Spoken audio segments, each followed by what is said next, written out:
Pisces, hi, welcome back to my channel. My name is Rebecca, for those of you who are brand new. So, I hope you all had a good holiday weekend and that you're ready for your reading. So, I'm going to go ahead and jump right on into it. Thank you all so much for joining me. I love doing this, and so I'm humbled that you join me. We're going to start off your reading with an Eloquy card. Eloquy means she who, for those of you who are brand new. We're going to see who you are showing up as in this reading.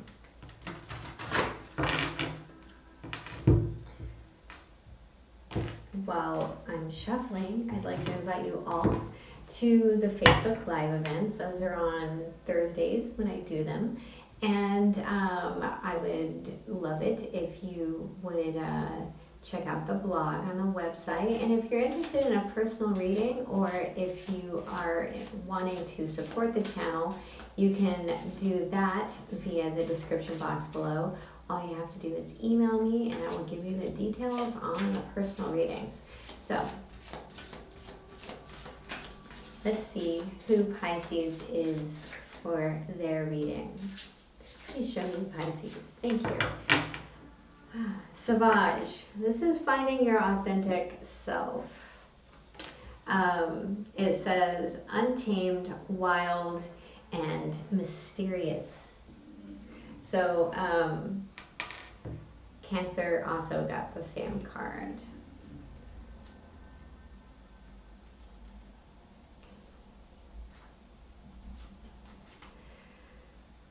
Sauvage, she who is wild, casts a spell to change her into her most untamed self. She is caught up in the whirlwind, taking her into the wildness of her inner soul. Cords connect her to the pendulum, one of her tools for exploring her true nature. Her two crow companions flutter by her as they watch the mystery unfold.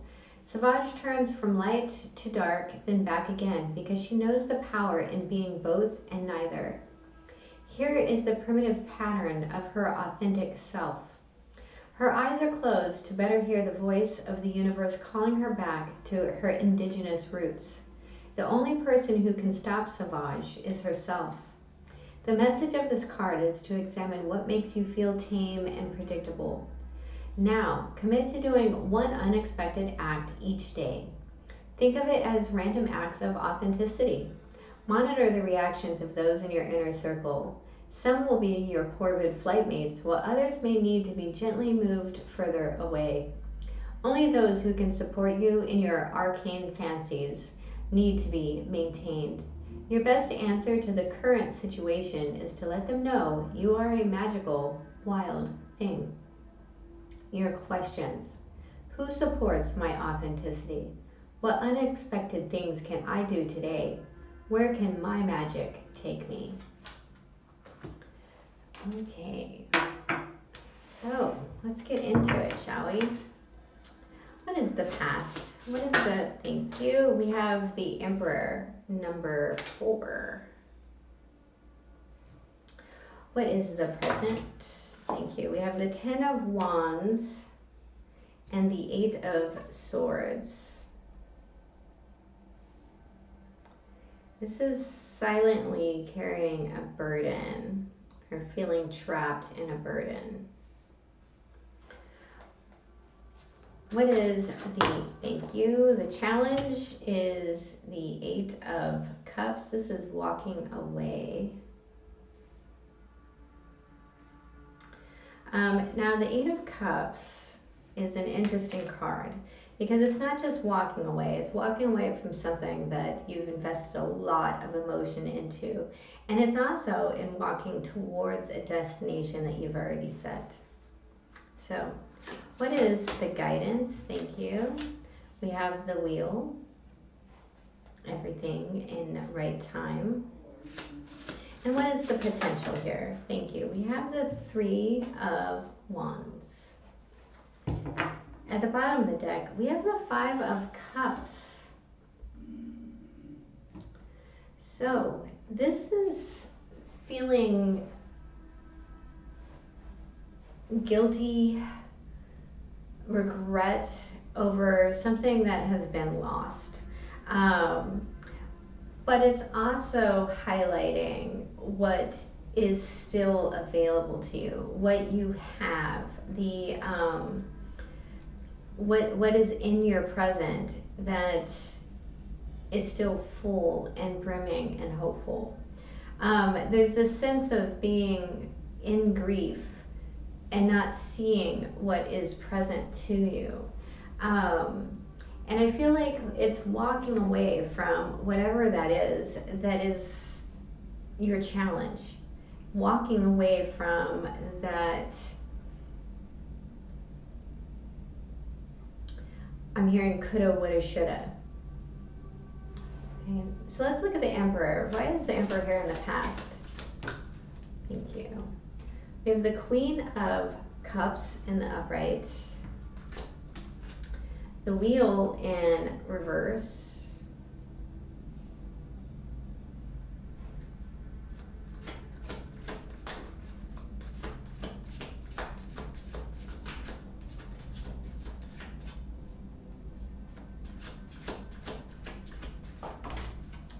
And the Ace of Cups in reverse. At the bottom of the deck, we have the Tower in reverse. So there's an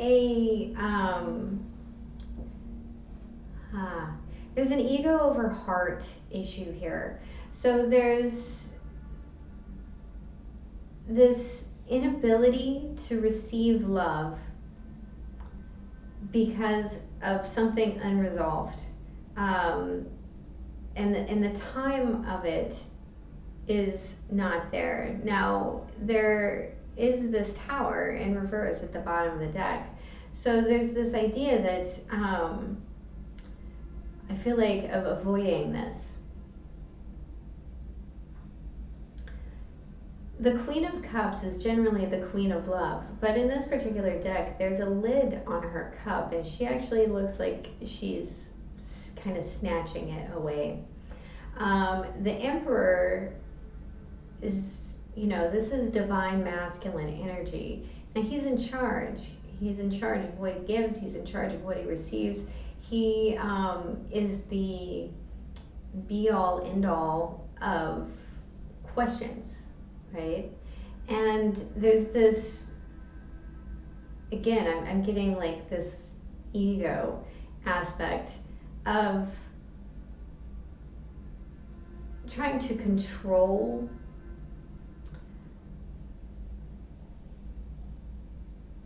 love.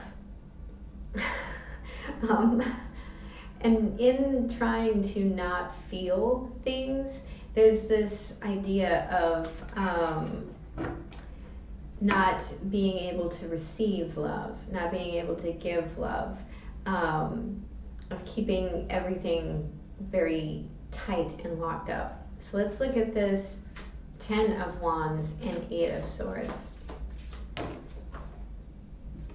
We have the Ace of Wands,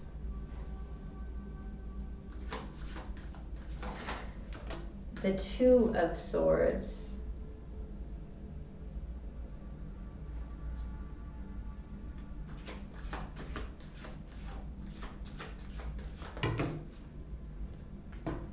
the Lovers, and the World. Okay.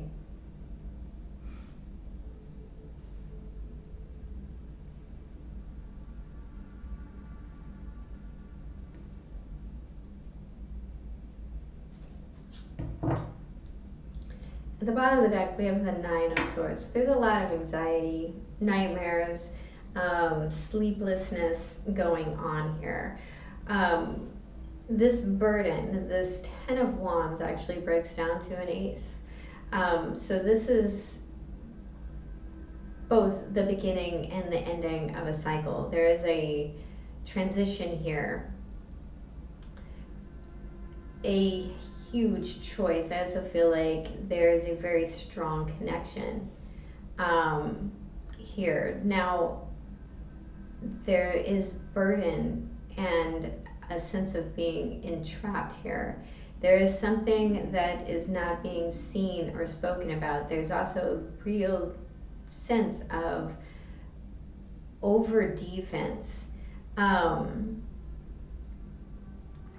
So when you corner an animal and it feels trapped, it will lash out. It will defend itself. Even if that defense is coming from a place of fear. Now, I used to do canine behavior. A lot of places call that fear aggression. Well, I changed that definition because the term aggression does not fit with defense. So if someone is defending themselves because they feel pressed into a corner, it's not aggression.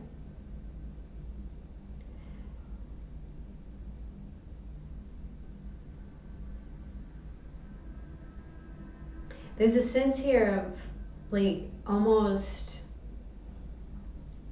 clinging to the dark, and in the sense that if I don't see it, it's not there.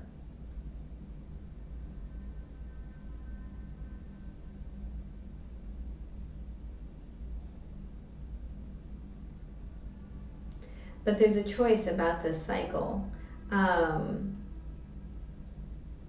and freedom in that choice.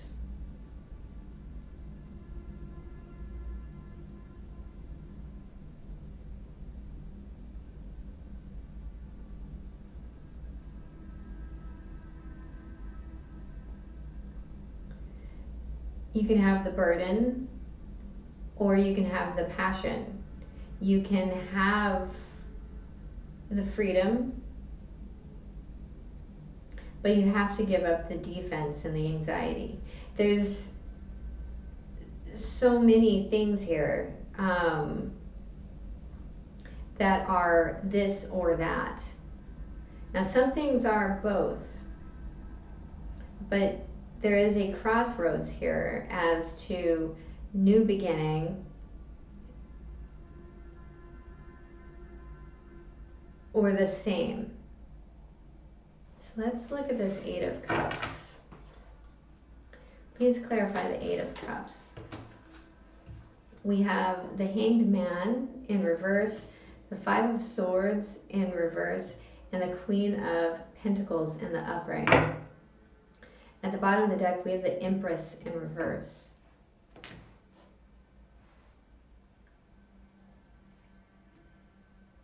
So there's this, like I said when I was looking at this, I feel like there's this, what is blocking you is walking away from something that is very deep. Now we have Earth energy, Capricorn, Taurus, or Virgo. The Queens for me talk about cardinal energy, so that is Cancer, this is Capricorn. We also have Taurus here at the bottom of the deck with the Empress in reverse. So there's this idea of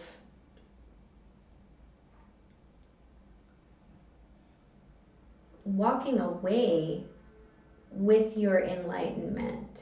There is an internal aspect. I do feel that this walking away is part of being able to give to self, being able to receive.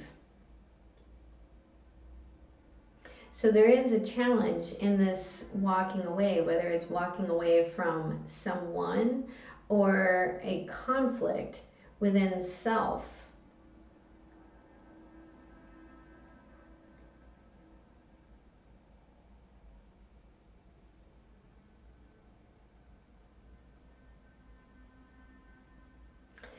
For me, in particular, as a reader, the Empress really talks about receptivity, someone who can be receptive,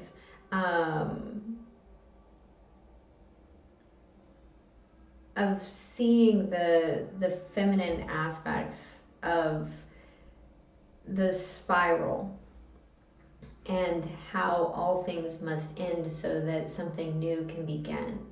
There's a pattern of destruction, creation, destruction, creation.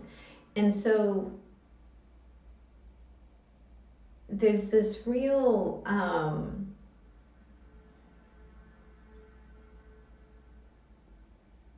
feeling here of recognizing that something has been destroyed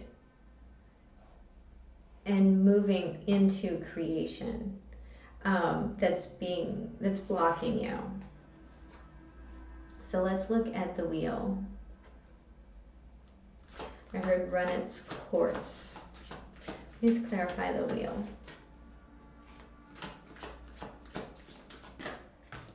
Thank you. We have the Four of Swords in the upright, the Princess of Cups in the upright, and the Three of Pentacles in the upright. At the bottom of the deck, we have the Chariot in reverse.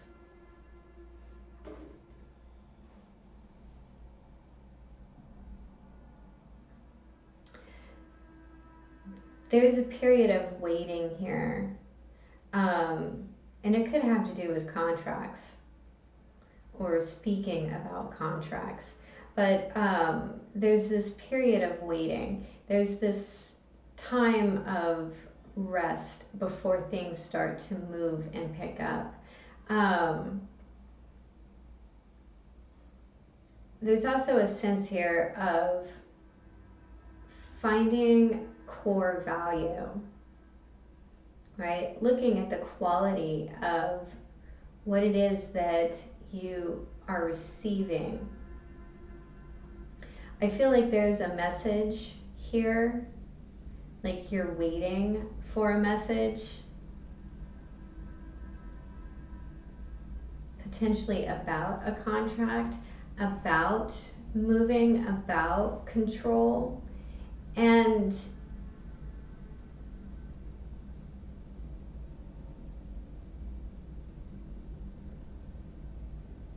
recognizing the timing aspect of all things in its time and all things in its place, instead of attempting to try to force something.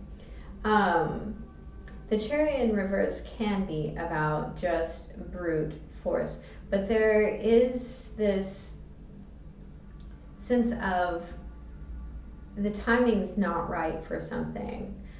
It could be travel, it could be buying a car for some of you. I mean, I know we're coming up on Christmas, but there is this, and Hanukkah, and all of the other beautiful holidays that celebrate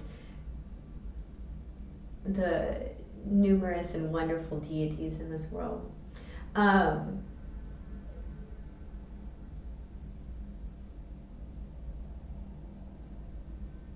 There's a sense of not understanding that this isn't that this isn't going to work, and that is okay. That in of itself is making something work. So let's look at the Three of Wands.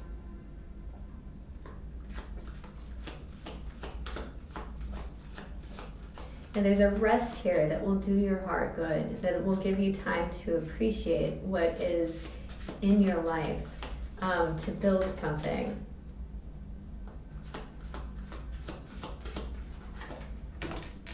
We have the Moon, Cancer and Pisces for me.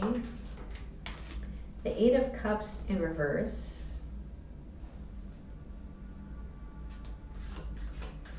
Two moons. I'm not going to take all of those, but I will take the Seven of Pentacles in reverse and the Emperor in reverse. At the bottom of the deck, we have the Nine of Swords. Okay, so this is very much about making a decision and waiting for things to happen.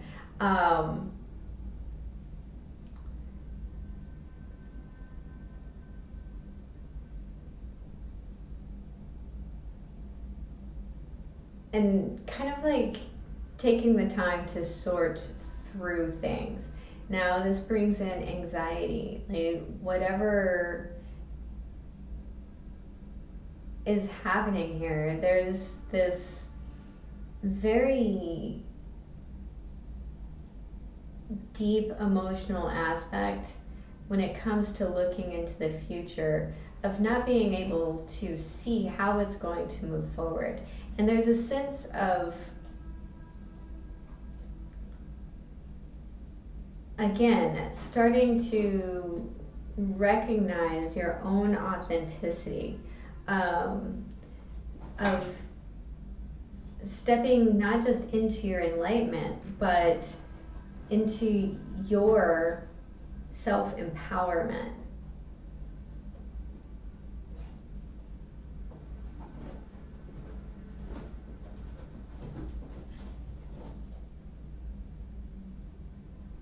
For some of you, you feel that you're walking away from your abundance, from your stability.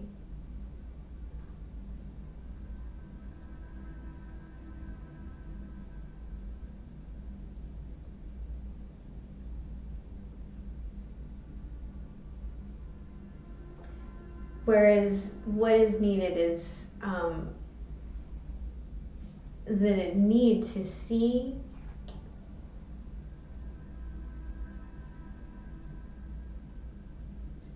what it is that you're working on and the receptivity aspect of things.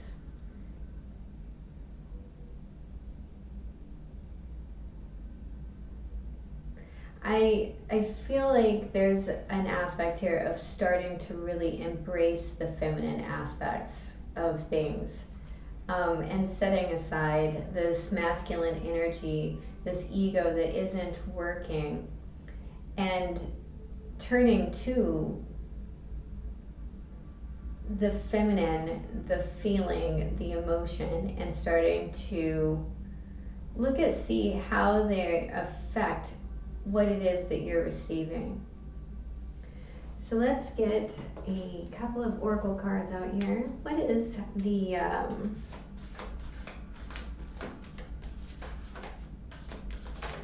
thank you. We have Parvati, devotion. Number 41, which breaks down to a 5. Fives talk about change. The only 5, or change and difficulties, the only 5 that you actually have out here is the 5 of Swords in reverse. And then we're going to get a spirit animal oracle card. We have Seahorse Spirit, number 53, which breaks down to an 8. Watch and wait. Okay, so I'm going to read those. We'll start with the spirit animal because it's on top.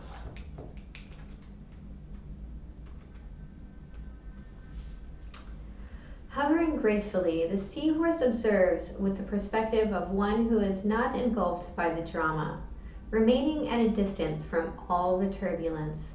Seahorse Spirit appears at this time to remind you of the need to be neutral and gain perspective.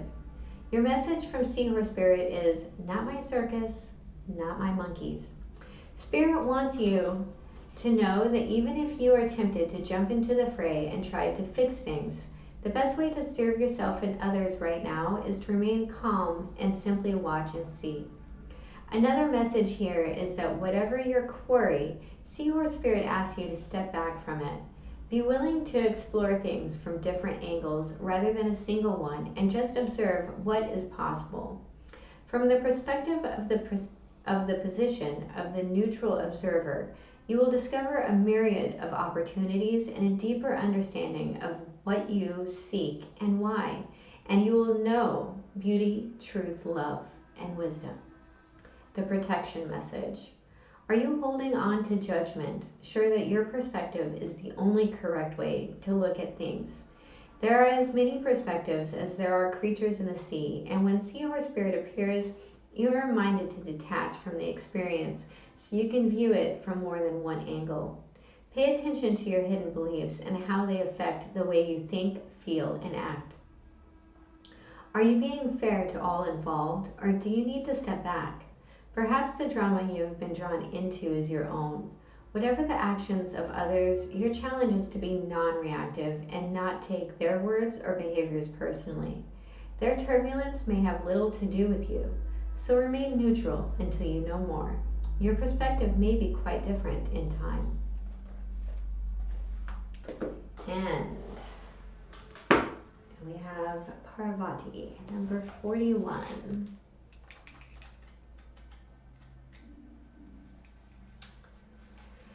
True commitment comes from wholehearted living in body, mind, and spirit. When the Hindu goddess Parvati rises up to greet you, she is acknowledging you for your sincere devotion to personal growth. With the world in so much turmoil, it's not easy to devote yourself to higher knowledge and a strong faith. But if you are to serve others by being a bearer of love, compassion, and light, you must recommit yourself every day, as unwavering in your devotion as Parvati was to Shiva and her goal of bringing peace to the world. Parvati asks that you find silence in daily meditation to contemplate your devotion as well as your commitment to all of life and to making the world a better place. The great goddess is present when you renew your devotion and make that relationship primary above all else. Then, in all areas of your life, your every choice will be in alignment and in service to this truth. When the goddess Parvati comes to visit, it is a beautiful sign that you are on the right track. Your alignment message. The goddess Parvati comes now to offer her help because blind faith in others isn't serving you, and devotion to something undeserving may be showing up in your life. Ask yourself why you are so committed to someone or something you know deep down will fail you. Are you afraid of seeing things as they are? What if you let go and allow a higher force to guide you to the right people, places, and things that are in your highest good? Can you remember when the devotion to this ultimate spiritual partnership was reciprocated? Consider what happens when you place your attention only on money, status, ambition, and power. The world becomes narrow and you lose connection to a higher existence and your greater good. The goddess Parvati offers this alignment task. Get your spiritual life in order. Make prayer and meditation part of your daily routine. Act as if you believe that what is for you won't go past you, and that what must proceed will do so without your interference. You will be amazed at how everything falls into place. The goddess Parvati reminds you that you are so loved and cherished.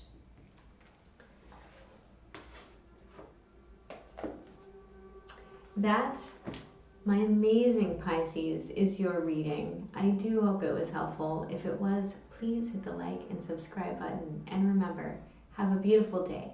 I love you. Bye-bye.